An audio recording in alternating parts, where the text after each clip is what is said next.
Tucker Carlson is out at Fox News. Couldn't have happened to a better guy. What I will say, though, is while I'm very glad that the person that was arguably responsible for some of the largest, driving some of the most amounts of death threats and violent threats, not just to my office, but to plenty of people across the country. I also kind of feel like I'm like waiting for the cutscene at the end of a Marvel movie after all the credits have rolled. And then you see like the villain's like hand reemerge out to grip over like the end of a building or something. But deplatforming works, and it is important. And there you go. Good things can happen. Hi guys, welcome back to the channel. So I wanted to give a quick update on Tucker Carlson and go through some of the theories as to why he was let go. And initially, a lot of people believed that it was due to AOC and her appearance on Jen Psaki's show, where she basically accused him of inciting violence towards her and, many other people, and said that he is responsible for death threats and things of that nature. And this comes after Fox News has settled a case with Dominion voting machines. AOC said that she doesn't think they should have settled, that it wasn't good for the country, that they reached a settlement. And I would have to agree with her. I don't think they should have settled. I think they should have stood by the fact that journalists have certain rights and they should be allowed to question things. And, amid the settlement, we still don't have answers. All we know is that defamation lawsuit was filed and they reached a settlement. We still don't have the answers to the questions that we had surrounding the 2020 election. So yeah, I don't think they should have settled. So take a look at what she said about Tucker Carlson. Do you think media organizations or social media platforms should be accountable for the role for being platforms for incitement? I believe that when it comes to broadcast television, like Fox News, these are subject to federal law, federal regulation in terms of what's allowed on air and what isn't. And when you look at what Tucker Carlson and some of these other folks on Fox do, it is very, very clearly incitement of violence. Very clearly incitement of violence. And that is the line that I think we have to be willing to contend with. I don't think AOC was the reason why Tucker was let go. Or at this point, it's pretty clear that he was more than likely fired because he was blindsided, and Fox News released that statement. It was pretty cutthroat and it doesn't seem like it was mutual. So I think a lot of outlets are just reporting that he was essentially fired. I don't think it was due to AOC. So Brian Kilmeade filled in for Tucker on Monday and the ratings were 2.6 million viewers. And those are good ratings, but when you compare them to Tucker Carlson's, on April the 17th, he averaged 3.2 million total viewers. And on April the 10th, 3.1 million total viewers. Obviously, people aren't expecting Kilmeade to have the same ratings as Tucker, to draw in the same number of viewers. But it is a significant drop in their ratings, proving that it is Tucker who drew in the viewers, obviously. And last Monday, Newsmax viewers were at 146,000. And this Monday, they had grown to 531,000 viewers. So that is very significant growth, meaning that people are migrating over to Newsmax and departing from Fox in the aftermath of Tucker Carlson's departure. So since his firing, we have heard from Tucker. He was spotted, out and about with his wife. He was on his way to dinner and, he was in good spirits. So he's okay. He spoke to the Daily Mail, it was kind of informal. He made some comments and, it's been 2 days since he was ousted from Fox News. But Tucker Carlson looks like a man without a care in the world.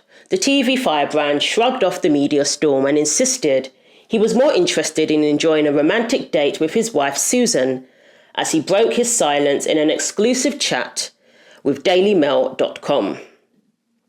Retirement is going great so far, chuckled Carlson, 53, as he emerged from his 5.5 million beach home in Boca Grande, Florida on Tuesday night. I haven't eaten dinner with my wife on a weeknight in 7 years. Pressed on his future, the flame-throwing former host of Tucker Carlson Tonight flashed a broad smile and joked, "Appetizers plus entree." So he looks pretty content, looks pretty happy out and about with his wife.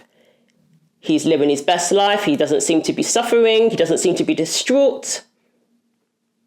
Dad of 4, Carlson zoomed off in a golf cart without elaborating on reports that he was blindsided by Monday's shock announcement that he was parting ways with Fox, despite being the network's biggest primetime star. But DailyMail.com understands that he spends Tuesday huddling with right-hand man Justin Wells, who lost his executive producer gig as the cable news veterans plotted their next move. Former Fox hosts Glenn Beck and Jeremy Boring, the founder of conservative media company The Daily Wire, have both said they would love to offer a job to Carlson, who courted controversy by arguing against US involvement in the Russia-Ukraine conflict and rejected the notion that January 6 was an insurrection. Sources say, however, that Carlson is unlikely to make any significant moves while powerhouse Hollywood attorney Bryan Freedman negotiates his exit package with Fox Corp brass. Freedman is also representing axed CNN anchors Don Lemon, who was fired the same day as Carlson, and Chris Cuomo, who wants $125 million payout for wrongful termination.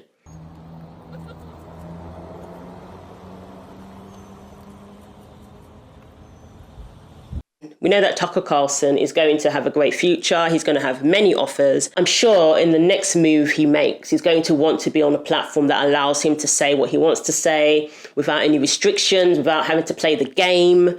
You know what I mean? So I think he's going to, find that this works out better for him in the long run. He is going to be just fine. Don Lemon, on the other hand, not so much, perhaps, because he has gained a pretty bad reputation. And this is things that have occurred live on air. With Tucker, there were things that were alleged in the court case, text messages and exchanges between colleagues. Certain things, accusations have been thrown out there. But with Don Lemon, and this is what we saw with our own eyes. It's undeniable. He acted up live on air. He acted up, in front of his colleagues while giving interviews to presidential candidates, speaking to his colleagues a certain way, refusing to, go to the commercial, doubling down on his, being pretty stubborn live on air. So with Tucker, there are some things alleged, whatever. That's always going to be the case. But we saw with our own eyes that Don is not the easiest person to work with. He's changed a lot over the years. And, I don't know if there's going to be a lot of networks lining up to work with him, as in the case with Tucker. So we shall see. They have the same lawyer. They were fired on the same day. But they may go in very different paths. Don is gearing up for a lawsuit. It really does appear that way. He wants to get the best severance package.